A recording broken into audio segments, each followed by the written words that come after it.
Let's talk about this. While we're dealing with these formula shortages, and Will was able to accurately articulate, the problem that parents are facing with this shortage, let's talk about additional Ukraine Supplemental Appropriations Act, $40 billion going to a war in Eastern Europe to aid a country that is not a NATO ally, not an EU member state, but for some reason we should send one of the largest war packages in history. You know what really freaks me out is this right here. I mean, isn't this a little effing odd? That's what I said. Every single Democrat, yay. Not a single no, not a single one of them. Republicans, it's like 2-1. It's almost like they're going to get kickbacks from this. Or they just hate the people they claim to represent. Also They have no concern for protecting their own countrymen. They don't have any desire to ensure that the people back home have any kind of relief. It's all about ensuring that other people get. Imagine being like an anti-war Democrat voter, like someone who still believes what Democrats believed, I don't know, a decade ago on war. It just, I'd be depressed if I were them. Like I think Glenn Greenwald did a point. I mean, the whole squad voted for all this crap. The entirety of the squad. Look at this. Okay, so here it is. Every single one. I guarantee people who are listening can name those who voted no, right? I'm going to guess Thomas Massey. Yes. Well, look, Thomas Massey is right here as a nay. of course. You've got Marjorie Taylor Greene, of course. Where's she at? She's in here somewhere. Lauren Boebert, of course, right there saying no. Yeah. Cawthorn saying no. Let's see who Drew. else. Jim Jordan says no. Yeah. There's David Cawthorn. Madison Cawthorn, where's he at? I guess David Cawthorn would be Madison Cawthorn because it is the same district, not an NC-11. Oh, okay. Oh, Is that his middle name or something? Maybe. Oh, yeah. First name, maybe. I don't know. well, how about that?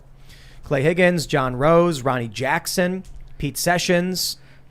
Yeah, just as an Chip aside, Roy? Madison Cawthorn's name is David Madison Cawthorn. That's disingenuous that they put him up there as David and he goes by Madison. That's Yeah, really it's a messed little up. weird. It was weird. Yeah. I don't know. Marjorie Greene, of course, she's right there. Van Now, Drew, I yep. just loved this when I saw Glenn Greenwald tweet about it. He's like, Alexandria Ocasio-Cortez supporting one of the largest war packages ever. It's like, there she is. Well, and look, every Amazing, single dude. time the government fails to meet the needs of the American people in some significant way, the response from the left is, if we didn't have such an astronomical defense budget, we could afford to take care of people right now. And in the midst of all these problems, they go, you know what, let's just send $40 billion over to Ukraine to get involved in foreign affairs. Here's what I love, though. We have this clip from Bill Maher that's been going viral. Student loan forgiveness is a loser issue for the party that wants to win back the working class. And Bill makes a couple good points. He's like, 13% of Americans have student loan debt. That's not a lot of people. 50% of that debt is held by graduate degrees. And he was like, come on. Yeah. He's like, these are people who are like, I don't know what else to do. I'm going to keep going to school because someone else is paying for it. Bill Maher saying that, and then they all basically agreed. And so for me, this was actually a convincing argument. I've often said that I think we should forgive the interest rates.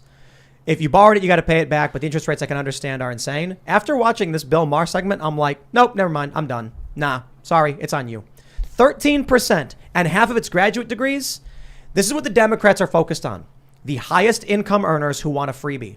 That's what it is. Sorry, I'm done So with this they're just argument. giving something to their voters. Their voters are the professional class, right? Right. Like that's 13% of people they're going to win over. I Great, am go for willing it. to tolerate loan forgiveness if we classify the debt as odious and then go at the universities to get the payment back, right? Yes. Like that's, I'm willing to use that because there are people who like were genuinely exploited by these universities and they got degrees that are worthless and like maybe don't need to be completely immiserated forever. I'm cool with that, but that means that in the foreign policy context, whenever we forgive somebody else's debt, what we're saying is that's odious debt. It should never have been issued. It was wrong to issue it.